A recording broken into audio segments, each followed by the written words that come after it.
Hello and welcome to another Naughty Egg Draw. I'm Jake, and today we're going to be doing a video on some tips on how to make an animation that you can edit down the road and different tools you can use to help speed up that process. And the animation that we're going to be editing is actually going to be my most recent intro, but we're going to be adding a nice little spooky twist to it. That's right, we're kicking off the Halloween spirit today for the month of October. Alright, let's get into it. Alright, so starting off, layers.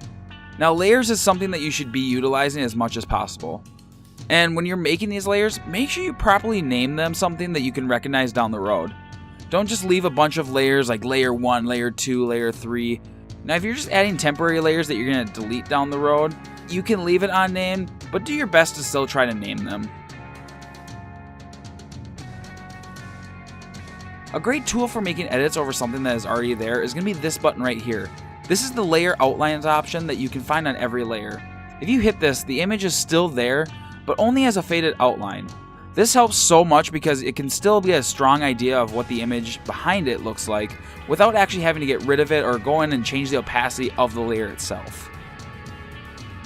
So as you can see, we are adding a Halloween mask over my avatar.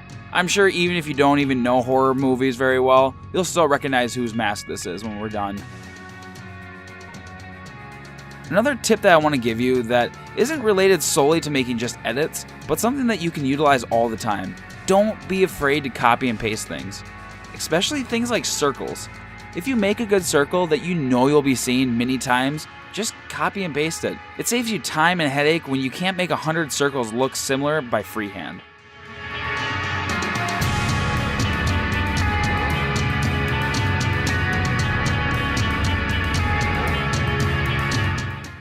Now another major tip here is if you're going to make an edit and put something over another object that isn't going to be majorly changed frame by frame, select and right click and convert to a symbol.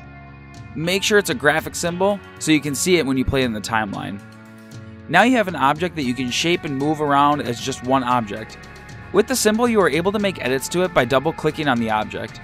When you're in the symbol you can change the color to whatever you want, change the object itself, and it will change in the entire animation where that symbol appears. The upside to this method is now that it's a symbol, I can just move it around, shape it to match the rest of the animation, which you can see I'm doing right now. Another great aspect of that is that even though I am changing the shape of it here, it doesn't affect the original symbol file.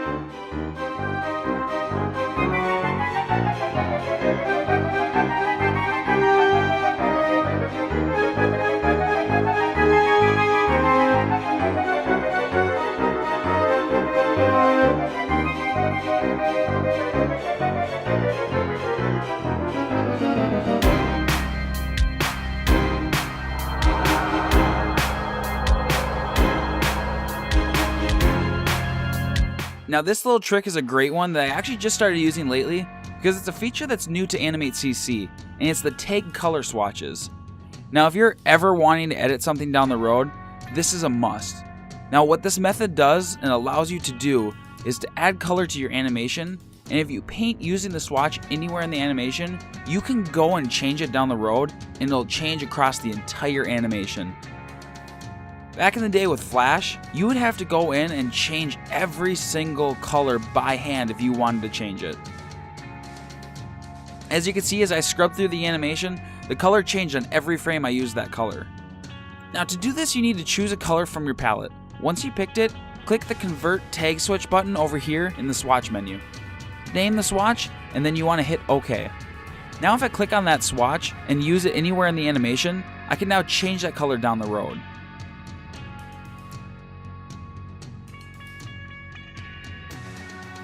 Now if you want to make a custom color, choose the color, paint it onto the canvas, and then eyedrop that color, and then you can go in and do the same thing and convert it into a tag swatch. Well, sit back and feel free to watch the rest of this because it's just going to be me adding some extra objects to give it a little bit more of a Halloween vibe.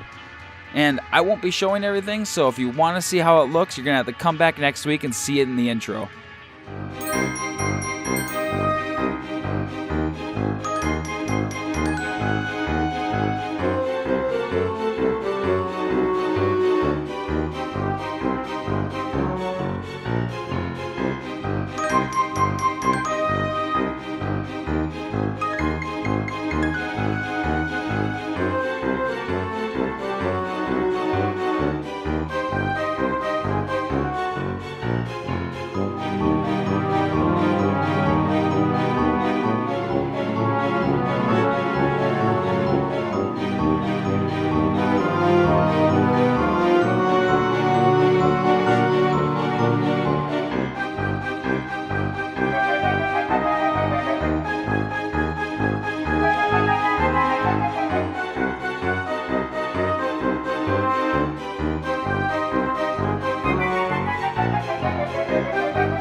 Thank you guys so much for watching till the end.